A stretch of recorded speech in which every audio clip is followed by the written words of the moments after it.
HOA built 89 homes beside my lake, didn't realize it floods every summer like clockwork. The lake had always been my sanctuary, its glassy surface reflecting the pines and the endless Montana sky. For 30 years, I'd lived in my cabin, watching the seasons turn, knowing the land like my own heartbeat. Every summer, without fail, the rains came, and the lake swelled, swallowing the lowlands in a predictable, relentless flood. It was nature's rhythm, unyielding as time. I warned them, God. I warned them, but Karen and her HOA had dollar signs in their eyes, blind to the truth. Karen swept into town 3 years ago, a real estate mogul with a perm and a vision. She saw my lake, my quiet corner of the world, and decided it was prime for her gated community. 89 luxury homes, lakeside haven, she called it. She stood in the community hall, her heels clicking, promising jobs, prosperity, and a slice of paradise. "This lake's a gold mine," she declared, her smile sharp as a blade. The townsfolk, desperate for change, ate it up. I stood at the back, arms crossed, and said, "It floods every summer. You build there, you're begging for ruin." She laughed, called me a crank, said modern engineering could tame any puddle. The crowd cheered. I was just the old hermit by the lake. What did I know? Construction began, a frenzy of bulldozers and cranes. Karen's billboards sprouted like weeds, boasting dream homes by the water. I watched from my porch, sipping coffee, as the land was carved up. My warnings went ignored, drowned out by the hum of progress. Then came Lila, a young surveyor hired by Karen's firm. She was different, quiet, observant, with eyes that saw the land's secrets. One evening, she knocked on my door, her boots muddy. "The soil reports they're off," she whispered. The flood data was buried. Karen knew. I handed her a mug of tea, and we pored over maps, tracing the lake's history.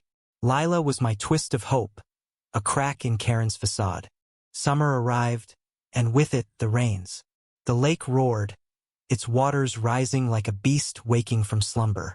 I stood on my hill watching the first homes flood. Basements turned to swamps, manicured lawns became mud. The homeowners, those city folks who'd bought Karen's dream, gathered in a panicked mob. Karen faced them, her face pale but defiant, blaming unforeseen weather patterns.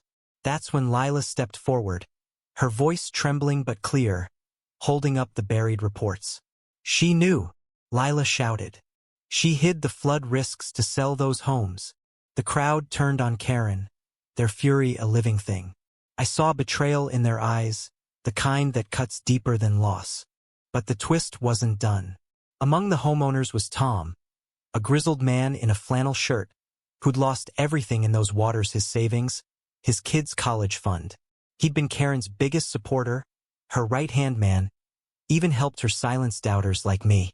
Now he stood broken, staring at the lake that had swallowed his future. In a moment of raw grief, he revealed his own secret. He'd taken a bribe from Karen to push the project through, ignoring the red flags. His confession hit like a thunderclap, turning the crowd's anger inward. Neighbor turned on neighbor, trust shattered.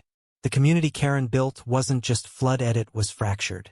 By dawn, the waters receded, leaving behind wreckage and regret. Karen vanished, her SUV speeding out of town, leaving lawsuits and ruin in her wake. Lila stayed, helping the homeowners salvage what they could, her courage a quiet redemption. I walked the lake's edge, the muddy shore littered with debris. A child's toy, a wedding photo, a dream in pieces. Tom sat alone, staring at the water, his guilt heavier than the flood. I didn't pity him, but I understood greed and hope are cruel cousins. The lake was still beautiful, its surface calm again, reflecting the sky like nothing had happened. But it had. 89 families lost their homes, their trust, their futures. Karen's ambition, Tom's betrayal, and the town's blind faith had built a tragedy as predictable as the rains. I wondered if they'd rebuild, or if they'd listen to the lake next time. What do you think holds truly to blame when ambition drowns out truth? Share your thoughts on justice and community in the comments.